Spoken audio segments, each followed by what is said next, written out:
cabanga usakubiza ngoba bakhe khona induku yakhe hey ngicela ukuthi uthule mfethu ngicela ukuthi uthule bafu ngicela ukuthi uthule angikhulumi nawe ngicela ukuthi uthule angikhulumi nawe unkosikazi wakho ngifakile nje ubudlelwane benu ngikhona manje phakathi kwenu yazi ukuthi wena ngeke uzungimele sibhekele sobabili njengamadoda asimele nje lapha uvela ujahe lapha ngeke uzungimele uwedwa ujahe lapho ngasikhuluma ngalento leqhakayo wasikananda mfana wami yazi ngeke uzungimele ngeke ungimele mina ngingedwa ngeke uzungimele ngedwa yini wena ngeke uzungimele ngingedwa mina ngeke uzungimele ngingedwa ngiyakutshena isimanga ke mina bafo ngiyakutshena ngicela uhlala phansi nje wehlise yini ungavela umthathe sikhulume lento iphele uhambe naye yini ungavela umthathe uhambe naye angizili uzothathwa abantu mina la ngizokhuluma nawe silungise into engihluphayo mina ulungisi wena kahle kahle wena ngihlambalaza wena shoza awunandaba nemafilings ami awunandaba awulungisi wangihlambalaza awunandaba namafilings ami awulungisi wangihlambalaza angihlambalaza uke wangibona ngilwa nawe mina uyangibona mfethu ngikhala ngikhulu corrected kodwa uyeyisa mfethu kulungile uyeyisa baba kodwa ngizama ukulungisa futhi awumhloniphi umuntu wesilisa wena ukhulelanga nje lekhono kona bafana uyeyisa wena uwedwa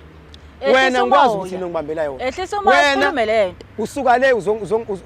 angizili uzohlambalaza mina wena angizili uzohlambalaza babakhe ngizolungisa ukuthi usuwenza over manje ehlisa ilokho nje ngikhala ngakho Lalela ke wena ufuna ukutshela igama libe lodwa mina mfana wami nguV6 uyangizwa futhi ngisazo upgrade mhlawumbe ngoba uV12 uzoweqa u8 ngibe uzo-upgrade ngempezi noma ingane ngisazoba jet lungizo upgrade mina ngizothatha ingane zami ngihambe ke ngizothatha ingane zami ngihambe upgrade usale wena uhambe yapi ngithi umuzwa manje utshela uyena ukuthi singane ihambe lezi ingane ziqhamukephi uma kade lingasebenzi ziqhamukephi lezo phela la lisasebenza ukuthi alisebenzi uthe umama lalisebenza ile nto angangi-understand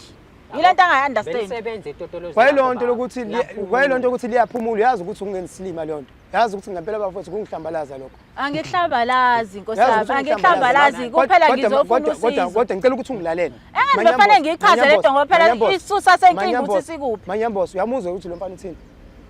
yamuzwa lo mfana uthini ehlisa umoya babakhe nkosami silungise le yamuzwa ukuthi uthini kodwa ngisho into esho unkosikazi wakho kodwa ukuthi najabula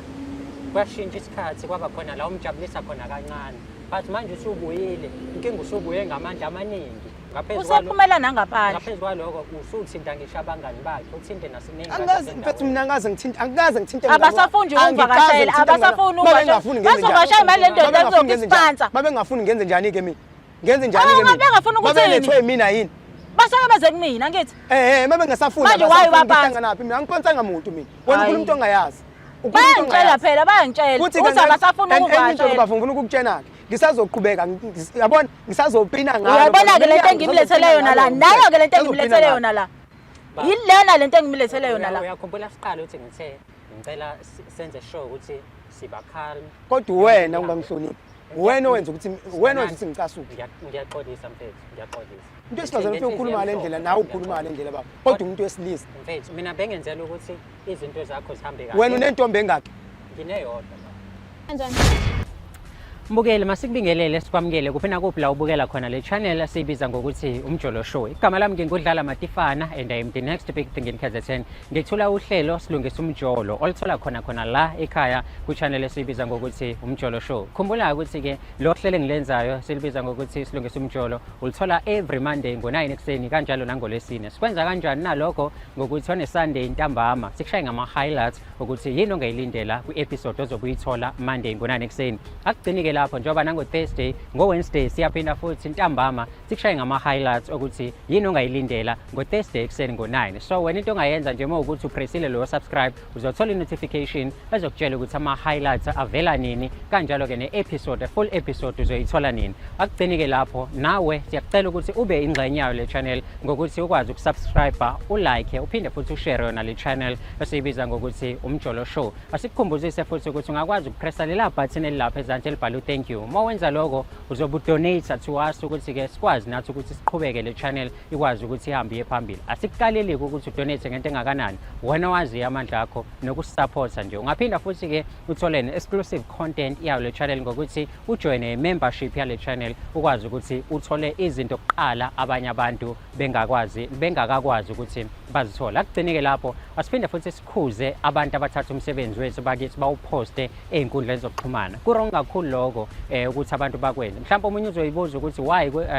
ku-wrong. Ku-wrong ngokuthi thina asikabi nawo ama-sponsors njengamanje, so sizwa u-YouTube ukuthi sikwazi ukukhokhela ama-production asenzela lo msebenzi nasishuthayo. So wena mengabe uthatha umsebenzi wethu uhambe uyowuposta ey'nkundleni zokuxhumana, lokho ukuthi kwenza ukuthi abantu bangabe besakwazi ukuthi beze kuthina bazoyibukela bona uqobo. So ngaleyo ndlela imali esiyitholayo asibe sisakwazi ukuthi sikwazi ukukhokhela i-production company, kanti mengabe abantu bebaningi abeza kuthina siyakwazi ukuthi